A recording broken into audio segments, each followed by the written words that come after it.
Alright, what's up sa inyo mga kababayan? Ako nga po pala si Jake Magnus at nandito na naman po kayo ngayon sa Jake Magnus TV at sa Facebook page po natin. Nandito na naman po kayo ngayon sa Jake Magnus Opinion. So ito pong pag-uusapan natin mga kababayan ay walang iba lang naman kung hindi ito pong patungkol sa courtesy resignation na panawagan ng ating presidente mga kababayan sa lahat ng miyembro ng kanyang gabinete. Alam nyo mga kababayan, kung tutuusin, tama naman po yung sinabi ni PBBM na tama na yung palusot. Kung hindi po talaga kaya magserbisyo at magtrabaho ng tama para sa mamamayang Pilipino, may iba pa na mas deserving at may kakayahan para gampanan yung trabaho bilang isang taong gobyerno. Alam niyo naman mga kababayan, ang ating presidente ay nakikinig at laging nakatingin at nagmamasid sa panawagan ng ating mga kababayang Pilipino. Kung hindi pa nararamdaman ng taong bayan yung serbisyo ng gobyerno, isa lamang po ibig sabihin yan, hindi sapat yung ginagawang trabaho ng mga miyembro ng gabinete ni PBBM.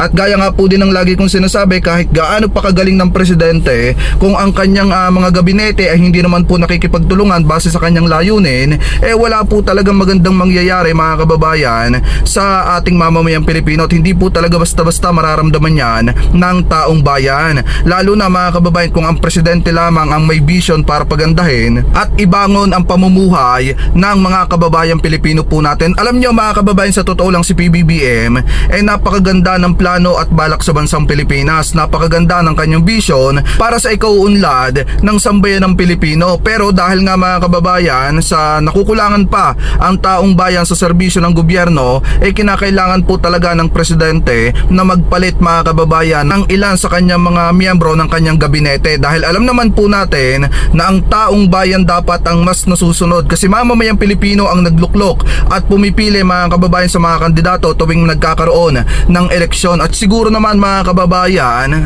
alam naman po natin na pera ng mamamayang Pilipino yung ipinapasahod sa mga taong gobyerno. Dapat naman nilang gampanan at ayusin po yung kanilang trabaho, dahil hindi po sila untouchable mga kababayan. Yung panawagan ni PBBM ay isang katotohanan na kung hindi po talaga kayang magtrabaho sa ating gobyerno at hindi po nakakatulong sa buhay ng mamamayang Pilipino, ay dapat po talagang alitan na mga kababayan. Ganun lamang naman po kasimple. Kung hindi kaya yung trabaho, puro palusot yung ginagawa, ay di dapat palitan ng mas deserving na tao na handang magserbisyo at magtrabaho para sa gobyerno at hindi puro pamumulitika ang alam. Mga kababayan, yan po ay katotohanan na dapat pong naririnig ng marami sa mga kababayang Pilipino po natin, dahil ang presidente po si PBBM ay mahal ang mamamayang Pilipino at laging nakatingin sa pang-araw-araw na pinagdadaanan ng mga kababayang Pilipino po natin. Kaya dapat dun sa mga susunod na hihirangin na bagong miyembro ng gabinete ni PBBM, dapat pong mas magtrabaho, magsumika para sa ikauunlad ng ating bansa, dahil kung hindi po talaga nakakatulong sa bansang Pilipinas, dapat po talagang palitan at dapat po talagang mawala sa serbisyo. Alam nyo naman mga kababayan, ang taong bayan ngayon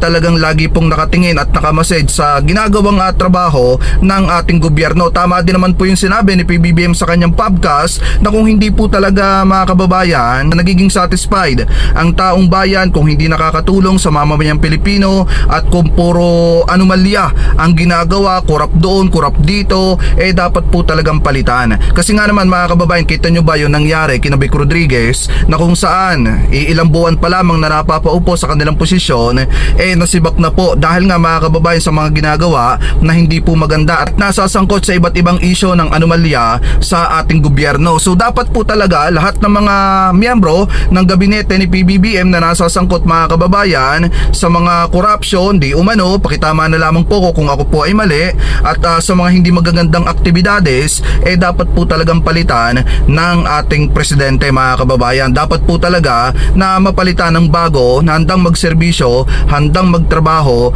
at handang mahalin ang mamamayang Pilipino at ang bansang Pilipinas, dahil ang presidente lahat ginagawa para matugunan, mabigyan, mapunan yung pangailangan ng mga kababayang Pilipino po natin. At dapat naman po talaga, deserve naman ni PBBM na makahanap ng mga miyembro ng gabinete na ang uunahin ay kapakanan ng mamamayang Pilipino, hindi po kapakanan ng kanilang sarili or ng kanilang kaalyado. Kaya doon man sa mga bagong mapipili ng ating presidente para ma-appoint bilang miyembro ng kanyang gabinete, sana isipin nyo po ang kapakanan ng mamamayang Pilipino at isipin nyo nyo po ang kapakanan ng ating bansa at pagbutihin nyo po ang mga ginagawa po ninyong trabaho, dahil ang nakasalalay po dito ay buhay at kinabukasan ng marami sa mga kababayang Pilipino po natin. Kita nyo naman mga kababayan, yung ginagawang trabaho ng ating presidente, kita nyo naman po yung nagiging resulta, at kita nyo naman po yung matinding plano ni PBBM na ang gusto po niya mangyari sa bansang Pilipinas, yung mga itinatayo ng mga proyekto,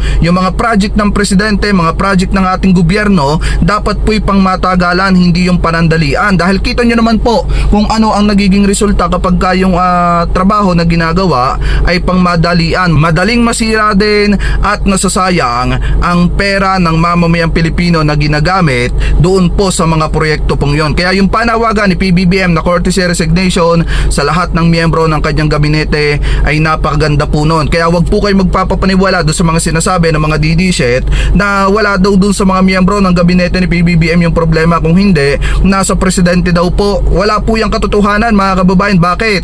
Dahil kung nasa presidente ang problema niyan, di sana hindi umuusad ang bansang Pilipinas. Di sana mga kababayan, hindi po tayo nagda number 2 sa may pinakamabilis na pagtaas ng ekonomiya mga kababayan, or paglakas ng ekonomiya, kung hindi po nagtatrabaho ang ating presidente. So kita nyo naman kung ano yung mga nagawa ni PBBM, yung kanyang pangarap na 20 pesos na bigas na nagkatotoo nangyari, at yung mga basher, mga kritiko ng presidente ay nakikinabang din mga kababayan. Kahit ayaw nila kay PBBM, hindi po nila maiaalis sa kanilang sarili na napapakinabangan po nila mga kababayan yung 20 pesos na bigas, at yun po ay pangarap ng presidente na nagkatotoo dahil po sa pagtatrabaho at pagsusumikap ni PBBM para matupad at mangyari yung pangarap po niyang yon. At yan yung isang patunay na ang presidente ay nakamasid at laging nakatingin sa taong bayan at laging nakikinig sa panawagan ng mamamayang Pilipino. Kaya dun sa mga basher ni PBBM, sa mga basher ng gobyerno ni PBBM, sana makita nyo itong ginagawa ng presidente na talagang binabalasan niya lahat ng miyembro ng kanyang gabinete. Kasi totoo naman talaga, kung hindi mo kaya ang trabaho mo, tama na ang palusot.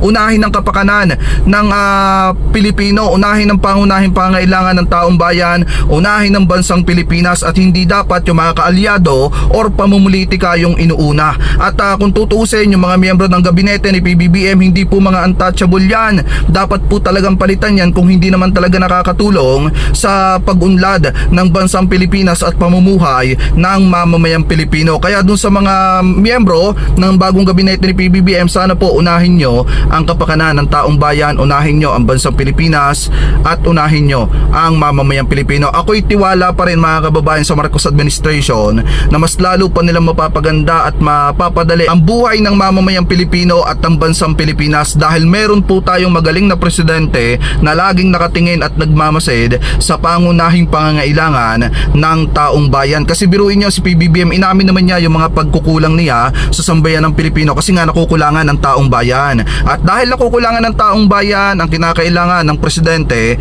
ay magpalit ng mga bagong miyembro ng kanyang gabinete na wala namang ibang alam gawin. Pakitama na lamang po kung ako po ay mali, di umano, ay magpalit ng kanyang mga gabinete kung talagang nahihinaan ang mamamayang Pilipino sa serbisyo na ibinibigay po nila. Pero anyway, gaya ng sabi ko mga kababayan, tama po yung panawagan ni PBBM, tigilan na ang pamumulitika, unahin ang pangunahing pangailangan ng taong bayan, at tama na ang palusot. Hindi sila mga untouchable, yung mga miyembro ng gabinete ni PBBM, at kung hindi na nakakatulong sa taong bayan, dapat po talagang palitan. At yan naman po yung pinakatamang standard sa panahong ito ngayon. Palitan kung hindi talaga nakakatulong sa pamumuhay ng mamamayang Pilipino mga kababayan. So anyway, mga kababayan, kayo po, ano po ang komento po ninyo hingil po sa topic na yan na pinag-usapan po natin? Comment below na lamang po kung ano po masasabi nyo hingil po sa mga topic na yan na tinalakay po natin. At bago po tayo pansamantala magpaalam, maraming salamat sa lahat ng Team Replay